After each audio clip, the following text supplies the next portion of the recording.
दो नाव पर पाँव पसारे, ऐसे कैसे? वो भी प्यारा, हम भी प्यारे, ऐसे कैसे? अजीब लग रहा है ना सुन के? हाँ, अजीब लगेगा ही, क्योंकि आज मैं रिव्यू करने वाली हूँ अदालत ओ एकटी में। होइचोई में आ चुका है 20 फरवरी को। SVF एंटरटेनमेंट ने ये नया एक सीज़न लाया है जिसमें based on true events of corporates पूरा हाईलाइट किया गया है। If I talk about actors तो मैं सबसे पहले जिनका नाम लेना चाहती हूँ दैट इज कौशिक सेन। मैं उनको जज करने वाली कोई नहीं हूं, उनके पूरा घर ही एक्टर और एक्ट्रेसेस से भरे हुए हैं, पर उनकी एक्टिंग बहुत इंस्पायरिंग है। और अगर मैं कौशानी की बात करूं तो शी इज जस्ट वाव। उसने पूरा आईना दिखा दिया है, ये साबित कर दिया है कि सारी लड़कियां चुप नहीं बैठती, कुछ ऐसी लड़कियां भी होती है जो मुंह खोलती है। एंड इनके साथ साथ बाकी एक्टर्स की भी बात करें तो है प्रतीक दत्ता, शोमो बनर्जी। एंड शोमो बनर्जी से याद आया, काश मैं आपके साथ काम कर पाते। I wish I could have worked with you in गोविंद Joler Maach the final season, पर लगता नहीं होइचोई को मेरा ये शक्ल पचेगी। एनीवेज, दीपान्विता सरकार भी है, बासुव दत्त चटर्जी भी है, ये सब बहुत बड़े लोग हैं। And Rahul Banerjee, yes, the psychologist, मुझे उनका रोल बड़ा पसंद आया and his acting was too good. Overall the actors have really acted very well. लगा ही नहीं कि मैं वेब सीरीज देख रही हूँ, मुझे ऐसा लगा कि I am just sitting in front of the people who have actually faced the issue. मुझे ऐसा फील हो रहा था कि I am a journalist and I am just taking interview and I am listening to the story of the character played by Kaushani Mukherjee. Basically it starts from a police station. Character जाती है, जाके police में खबर करती है, फिर उसके बाद पुलिस उनकी वाट लगाती है ये बोल के कि women and their notorious sixth sense। हाँ, हमारा सिक्स सेंस बहुत जल्दी काम करता है, तो हम लगते बेवकूफ जरूर है पर बेवकूफ है नहीं। इट्स ट्रू, हमारा सिक्स सेंस इतना जल्दी काम करता है कि एक आदमी 5-6 बार पीछे भी लग जाए ना, उनकी वही पीछे लगने वाली बातों से भी हम 2 मिनट में ही पहचान जाते हैं कि भाई ये ठड़की है या नॉर्मल है। देखिए, फ्रैंकली स्पीकिंग, कॉर्पोरेट्स में फ्लर्टिंग चलता रहता है, ठीक है, पर वो एक लिमिटेशन पे रहना चाहिए। एंड कभी कभार ये फ्लर्टिंग ना मॉलेस्टेशन के केसेस तक चला जाता है। सच कहे तो मैं कुछ रिसेंट सोर्सेस में पढ़ी हूं कि female employees compare to male employees ज्यादा हरास्ड होती है। हाँ, मेल एम्प्लॉयज भी हरास्ड होती है, लेकिन हमारे तो क्या बताए, हमारे रूल्स रेगुलेशंस ही ऐसे हैं पॉश एक्ट के कि मैक्सिमम सब कुछ फीमेल्स के लिए ही किया जाता है। मैक्सिमम रिपोर्टिंग फीमेल्स के लिए ही होती है। मैक्सिमम रूल्स, मैक्सिमम रेगुलेशंस कि हाँ, औरतों की तरफ ही लॉ जाता है, मर्द की तरफ नहीं। मर्द भी हैरस होते हैं। अगर आप में से कोई 90s किड्स हो तो जरूर ऐतराज देखा होगा। मर्द भी हैरस होते हैं, लेकिन उन्हें हमारे नोटोरियस सिक्स्थ सेंस माइंड ही बचाते हैं। लेकिन क्या है ना, हमारा ये मेल एम्प्लॉइज, इन लोग का ये जो हैरासमेंट, ये कभी रिकॉर्ड, कभी भी पुलिस स्टेशन पे जाके बोल नहीं पाते, पुलिस हंस देंगे। हाँ, they literally laugh and I am shocked कि पता नहीं ऐसा क्यों होता है। Now coming back to the topic, उसके बाद रिपोर्टिंग हो जाती है, 5-6 बार उनका बयान लिया जाता है एंड फिर उसके बाद जब वो घर वापस आती है तो उसकी माँ ये कहती है कि तुम ये कॉर्पोरेट की पार्टीज पे क्यों जाते हो, क्या तुम्हारे बॉयफ्रेंड को पता है? तुम अपने बॉयफ्रेंड से मिलके फिर पार्टी में गए थे? सीरियसली? अच्छा, आप पेरेंट्स लोग जब इंटीमेट होने के परमिशन दे सकते हो तो व्हाई नॉट कॉर्पोरेट पार्टीज? मतलब ये कॉर्पोरेट की पार्टीज में लड़कियां जाएंगी तभी उनके साथ मॉलेस्टेशन होगा? क्यों? ऐसा तो नहीं होता। ये तो डिपेंड करता है ना कि आप कहाँ किस हालत में हो, किस सिचुएशन में हो।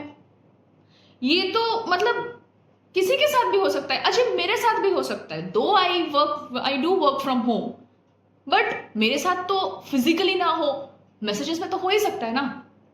किस्मत अच्छी है कि मेरा ऐसा कोई बॉस नहीं है, और मेरी किस्मत और भी इससे ज्यादा खराब है क्योंकि मेरे शक्ल से शायद लड़कों को पता चल जाता है कि उल्टा मैं ही ठड़की हूं, लेकिन नहीं, ये लड़कों की सबसे बड़ी गलती है कि वो मुझे ठड़की समझ बैठते हैं, और शायद इसलिए मुझसे डरते भी है और मुझसे बात भी नहीं करना चाहते।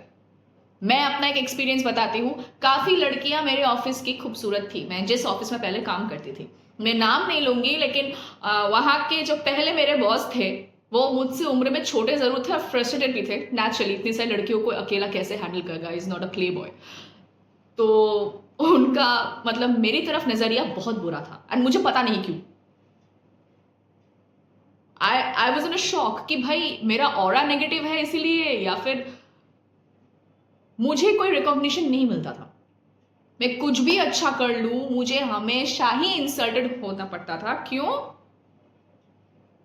क्योंकि I am not as hot as others according to them, those bosses.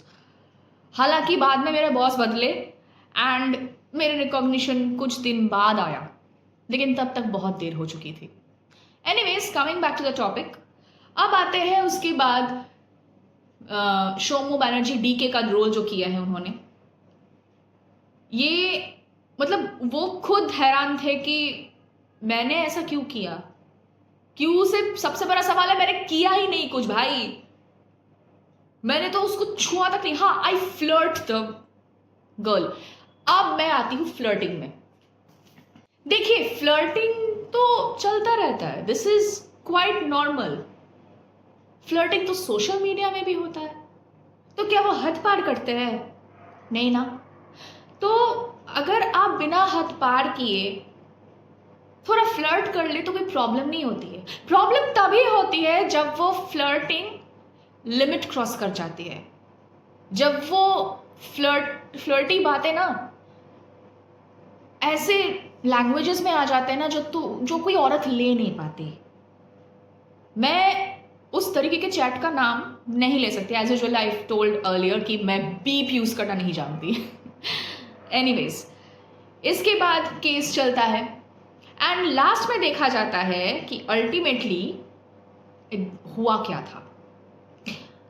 The girl use to perform, girl नहीं, मैं वुमन ही बोलूंगी, the woman use to perform very well and DK को लगा था कि मतलब बातों बातों में ही बोल देता है, दो बिजनेस पार्टनर्स जैसे बातों बातों में डिस्कस करते हैं कि यार इतना अच्छा काम करते लेकिन थोड़ी एरोगेंट है, पर कभी कभी ऐसा लगता है इसी को सीईओ बना देते हैं, तुम इतने पीछे क्यों हो।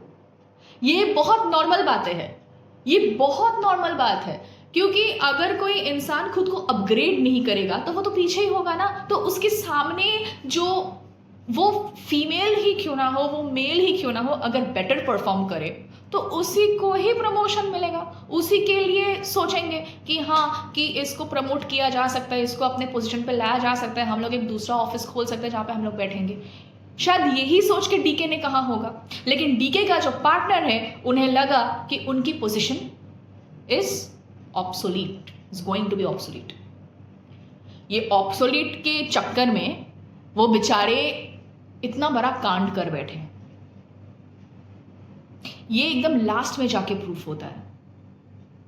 अब ये कैसे प्रूफ होता है ये मैं नहीं बताऊंगी वरना स्पॉइलर हो जाएगा, पर अब मैं कुछ सवालों में आती हूं।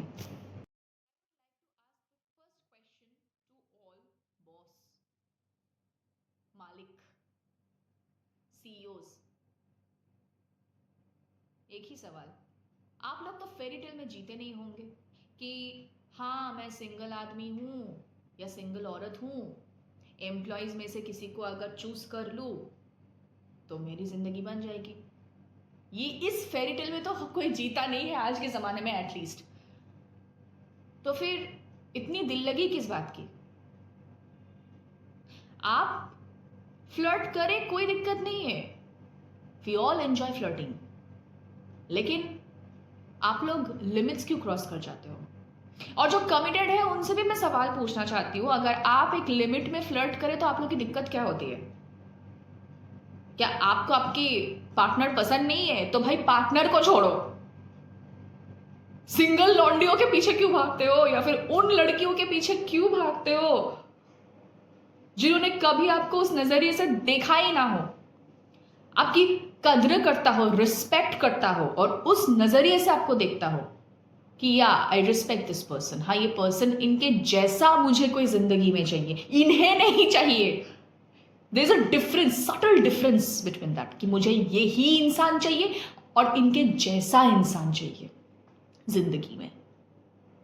एंड खासकर अगर कोई कमिटेड लड़की को भी आप फ्लर्ट करो तो हद में रहा करो ना। आप लोग की दिक्कत क्या है? आप हद पार काहे कर जाते हो? ससुरा समझ नहीं आता।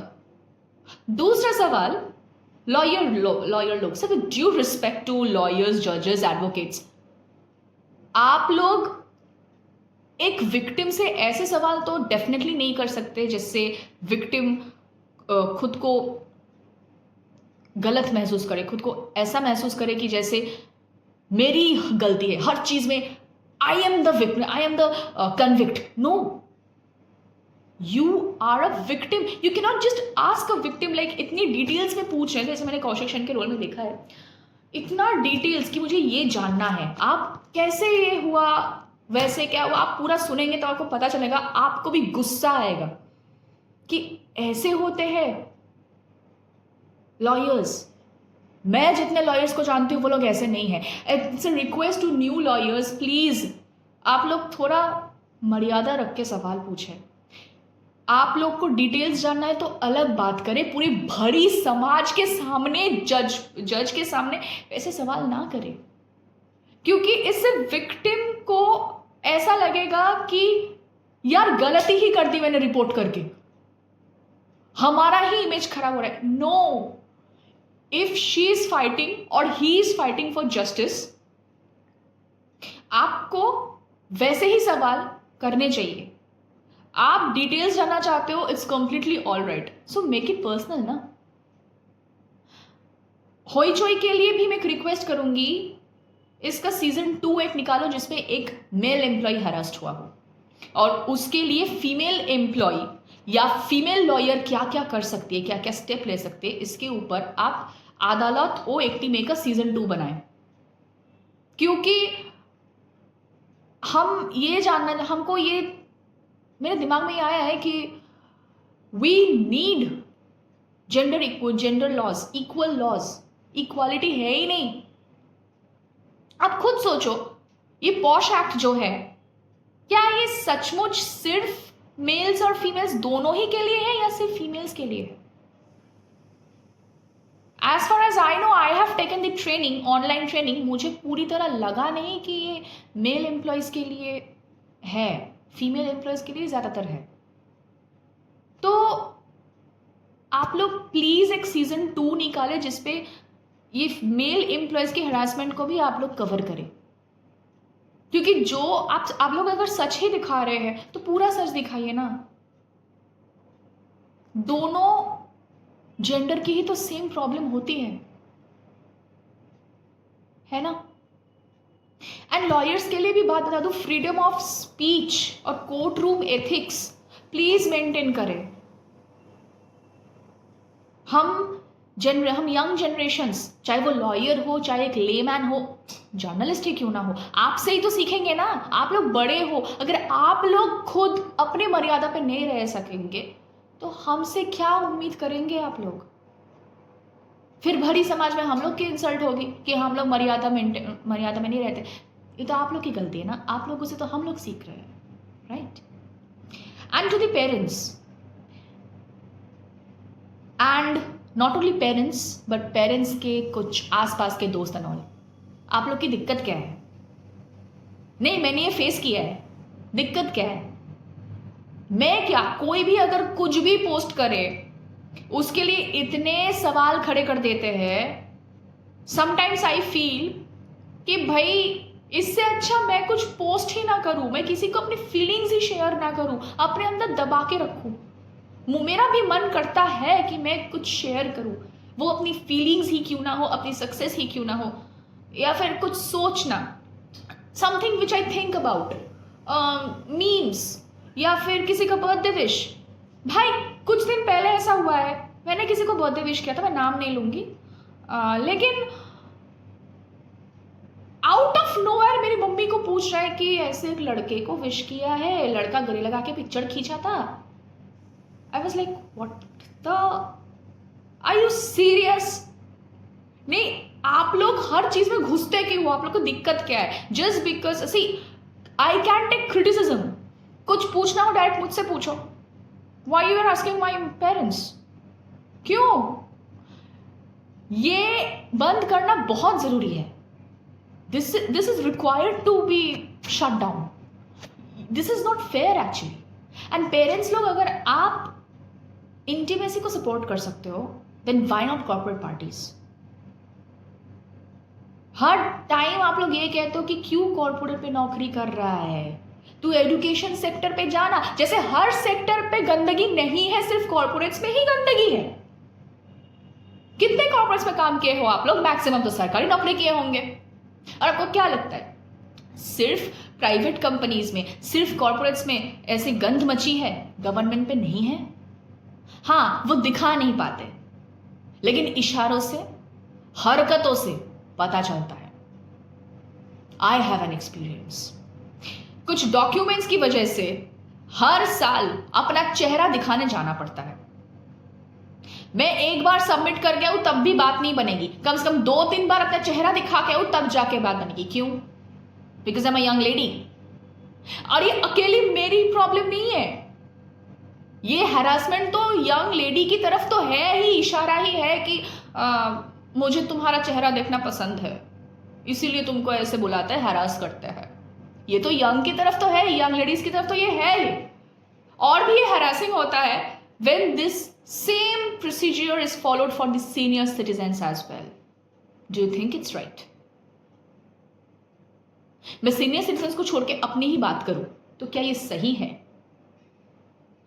हम लड़कियां या हमारे उम्र के जितने लड़के हैं जिन लोग का सचमुच कॉर्पोरेट के ये भसड़ में फंस जाते हैं, कुछ तो ऐसे भी है जिन्होंने सुसाइड भी किया है।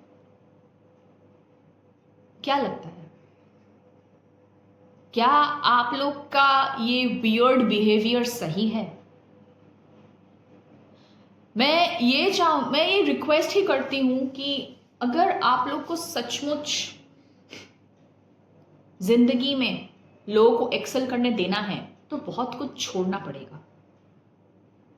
सबसे पहले तो मैं बॉसेस को रिक्वेस्ट करूंगी, प्लीज डू, मस्ती मजाक मौज तो होते ही रहते हैं, बी इन लिमिट्स। आप अपने लिमिट्स पे रह के फ्लर्ट करो। आपको पता नहीं है ये चीज आपकी तरफ घूम के वापस आएगी, और कैसे वापस आएगी दैट आई डोंट नो, पर आएगी। Even you also don't have any idea कि कैसे वापस आ सकता है।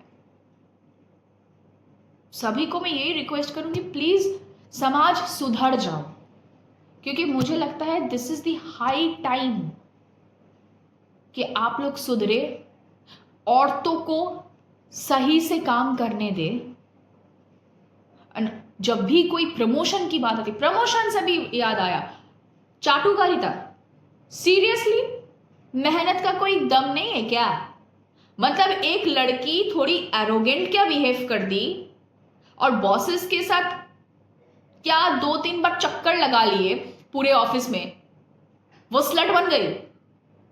और अगर कोई आदमी हुआ तो वो चाटुकार बन गया। मेहनत का कोई वैल्यू नहीं है क्या? और ये मैं ना स्कूल लाइफ से ही देख रही हूं, जब भी कोई टॉपर अच्छा रिजल्ट करता है ना, काफी लोग बोलते हैं कि ये तो टीचर क्या चाटता है। वाई? हर टॉपर चाटता नहीं है, हर एम्प्लॉय चाट के नहीं उठता है, और हर एम्प्लॉय, फीमेल एम्प्लॉय कुछ उल्टा सीधा करके प्रमोशन नहीं हासिल करती। कुछ ऐसे भी होते हैं जो मेहनती होते हैं, तो मेहनत को देखना सीखो। और वो मेहनत मतलब वो चीज नहीं जो आप सोच रहे हो, नो। मेहनत मतलब जिस मेहनत के दम पे उन्होंने अपनी प्रमोशन हासिल की, आप लोग को भी टीम में शामिल करके नया कुछ आप लोगों से भी सीखा, एज वेल एज खुद भी सिखाने की कोशिश की। एक team work, this what is required. सोच बदलो, क्योंकि सोच बदलना बहुत जरूरी है। नीयत बदलो। कपड़ों से कुछ नहीं होता, कपड़े देख के किसी को जज नहीं किया जा सकता, या फिर लुक्स देखकर तो डेफिनेटली नहीं। आज मैं मेकअप लेके बैठी हूं, कल मैं मेकअप ना भी करके बैठूं, मैं इंसान सेम ही रहूंगी। आपको पता करना है इंसान की नीयत, दैट्स इट। बाकी आप लोग जाके देखिए, होइचोई में 20 फरवरी को रिलीज हो चुकी है अदालत ओ एकटी में। जो लोग हिंदी भाषी है वो हिंदी सबटाइटल्स में देख सकते हैं होइचोई में। एंड बेंगोलीज तो ऑफकोर्स আমাদের ভাষা তো আছে, গিয়ে দেখে নাও। And of course let me know if possible, अगर वायरल हुआ ये वीडियो तो, कि कैसा लगा।